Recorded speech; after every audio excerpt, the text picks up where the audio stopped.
Hey everyone, welcome back. In this video, I'll show you how to fix Gears of War Reloaded if it's stuck on syncing data. Let's get started. Step 1. Check Xbox Services. Press Windows plus R, type services.msc and press Enter. In the list, find these services: Gaming Services, Xbox Live Auth Manager, Xbox Live Networking Service, Xbox Accessory Management Service. Make sure they're all set to automatic and running.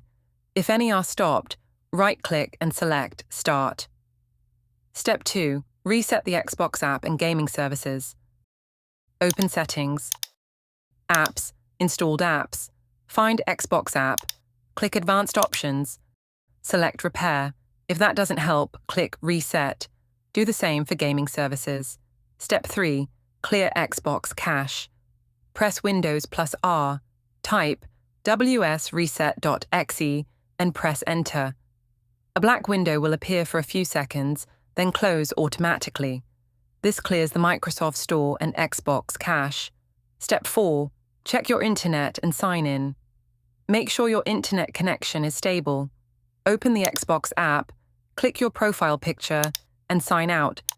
Then sign back in with the same account linked to Game Pass. Step 5. Resync manually. If it's still stuck, go to this PC in the left sidebar and go to the C drive. From there, open the Users folder and select your Windows username. Inside, look for the App Data folder. Next, go into the Local folder, then open Packages. In this list, find the folder named Microsoft Gears of War Reloaded and open it.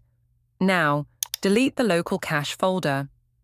Restart the Xbox app, and the game should try to sync fresh from the cloud. And that's it.